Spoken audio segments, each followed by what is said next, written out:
आज देश में मुसलमान की स्थिति हो गई कि घर में रहेगा तो दंगाई मारेंगे और बाहर निकलेगा तो पुलिस मारेगी। मुझसे पूछा जा रहा है कि 500 साल पहले तुम्हारी मस्जिद थी नहीं थी।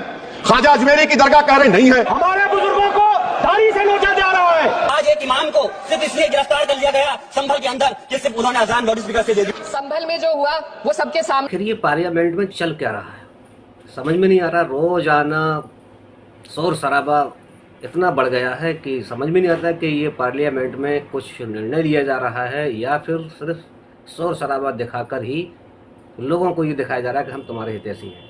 क्योंकि सबको मालूम है कि लोकसभा और विधानसभा दोनों के ही चैनल ऑनलाइन रहते हैं और पूरी दुनिया देखती है।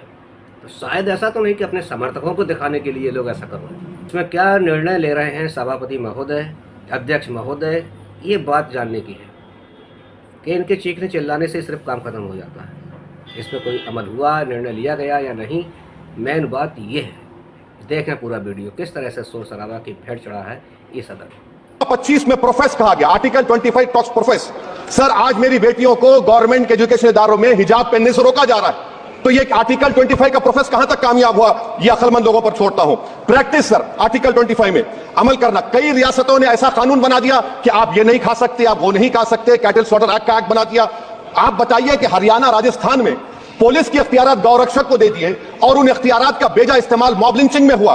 किसका हुआ? एक लड़का था साबिर मलिक बंगाल का, मार के पीट कर मार दिया गया। क्यों? क्योंकि उसने बीफ खाया, बाद में मालूम हुआ नहीं खाया। जुनैद और नसीर को गाटमीका के थे, उनको जिंदा जला दिया गया। सर फिर प्रोपगेट, आप ये आर्टिकल 25 का थर्ड सेक्शन प्रोपगेट। आज आप देख रहे हैं कि मुझसे पूछा जा रहा है कि 500 साल पहले तुम्हारी मस्जिद थी नहीं थी। ख्वाजा अजमेरी की दरगाह कह रहे नहीं है। अरे सर अगर मैं इस पार्लियामेंट में खोद दूं, इसमें गड़ा कर दूं, तो खाने जहां का हिस्सा मिलेगा तो मेरी हो जाएगी ये। आप बताइए। अब आप देखिए ये प्रोपेगेट क्या हो रहा है। अच्छा जो तब्दीली मजहब का कानून, तब्दीली मजहब, मैं तब्दील मजहब नहीं कर सकता, सरकार से पूछना पड़ेगा मुझे अपना मजहब बदलने के लिए। अगर अंबेडकर आज जिंदा होते तो बाबा साहब को भी कहते कि आप जाकर परमिशन लो तब मजहब बदलना पड़ेगा आपको। ये हालात आज यहां पर पैदा हो चुकी है। सर आर्टिकल 26 देखिए, it gives religious denomination the right to establish and maintain institution for religion charitable। वजीर आजम कहते हैं कि वक्फ का ताल्लुक संविधान से नहीं है। अरे कौन पढ़ा रहा है वजीर आजम को? आर्टिकल 26 पढ़ा लीजिए। आर्टिकल 26 की बात कही गई। मकसद क्या है कि वक्फ की जायदादों को अक्सरियती तबके के लिए छीन कर दे दिया जाए। आप अपनी ताकत की बुनियाद पर छीनना चाह रहे। सर दफा 29 पे आ जाइए, आर्टिकल 29।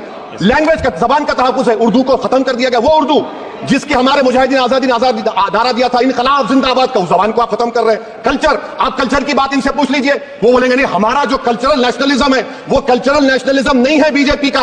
वो कल्चरल नेशनलिज्म आला जात का हिंदुत्व का नेशनलिज्म है जो भारत के इंडियन नेशनलिज्म से बिल्कुल मुख्तलिफ है। सर अब आप आ जाइए।